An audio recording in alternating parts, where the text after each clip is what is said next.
I know when the beautiful Jonathan Demme, he'd sort of pretty much given up on making, we'll say, traditional movies. He was making a lot of documentaries. When Sidney Lumet phoned him and said, my daughter Jenny's written the script, you got to read this. He reluctantly read it because he didn't want to make a movie. He loved it reluctantly and decided, okay, how do I stop this?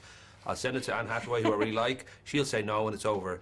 But everybody kept saying yes, and I wonder when you read it, whether you had any kind of reluctance or whether you thought, oh, I can do this. Oh, no reluctance, not for a second. From the first line about burning down the self-help library, again, from the first line that my character got to spoke, I just loved her. And I mean, you know, it's Jonathan Demme. That's no small bit of, you know, life that Jonathan Demme is asking you to do a film, so.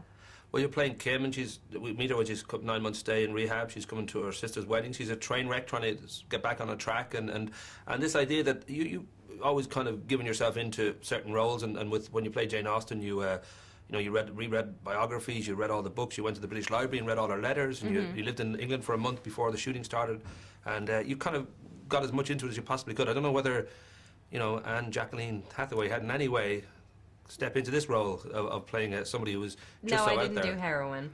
I didn't take it that far. No, I'll show you my arms and my toes.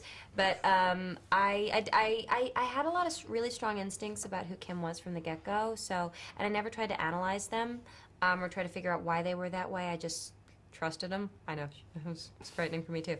But then as to like the addiction, family dynamics surrounding recovery, I really wanted to make sure I had all my homework done with that one, so I focused on that. And I had a year to think about this character and kind of draw her and picture her and visualize her and ask questions. It was amazing to have time to think of questions and then to go off and find the answers, because so often sometimes you just have your set list of like XYZ, you know, you run through the alphabet, but this one you could really there was time to just explore all of her shades. I was going to say that you certainly seem to know how to pick them from being possibly a Disney tween queen for a long time. You managed to get out of Ella Enchanted and Princess Diaries into almost immediately into, you know, seriously wonderful movies like Brokeback Mountain and Devil Wears Prada and Get Smart and Becoming Jane. Would you say it was a cunning plan, or were you just kind of incredibly lucky that you just happened to choose movies that worked so wonderfully well? Or I just tried to find good stories, and I think with a lot of it, I happened to be very lucky because I was working with people that were operating at a much higher level than me, and they pulled me up to their level, so they made me seem like I was better than I am, and that's certainly kind of a recurring theme throughout my work. And so in that sense, that was just divine luck. But I did read the scripts and choose them and saw potential in them, and did say I do want to work with this filmmaker, so I think I had a hand in it too. So who knows?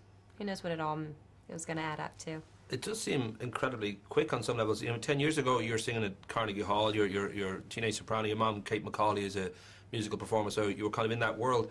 And now 10 years later, you'll be 26 in November, and it just seems, I don't know whether for you it all seems a little bit dizzying, or whether you're just too busy getting on with the work to sort of stop and look down and think, oh, I'm here now.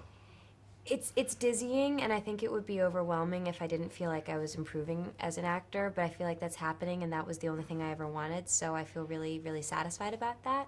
I don't understand why, because I know so many actors that are so much better than me, and they don't have the level of success that I do. I don't know why it's kind of come together for me and not others, but and I don't expect it to last, so I'm just going to enjoy it while it's here.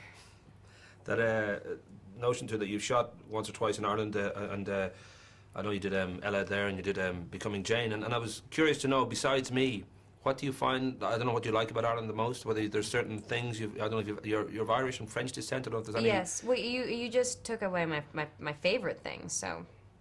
I had to be modest, I had to just throw that away. And I'm just such a line, but the people, I mean, it's such a good crack every time, kind of hanging out with everyone, and I just met lovely people there, and everyone was just very kind of warm and fun and... Attractive.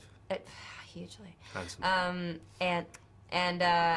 And just playful, and that I really liked that, but smart as well, and it was just, each time I just remember coming home just feeling very loved, and that was a wonderful experience. And then of course, you know, I love the landscapes are dramatic, it's fun to go around, but honestly, since the last time I've been there on Becoming Jane, from what I understand, everything's building up very, very quickly, so I have to go back and get to know it again.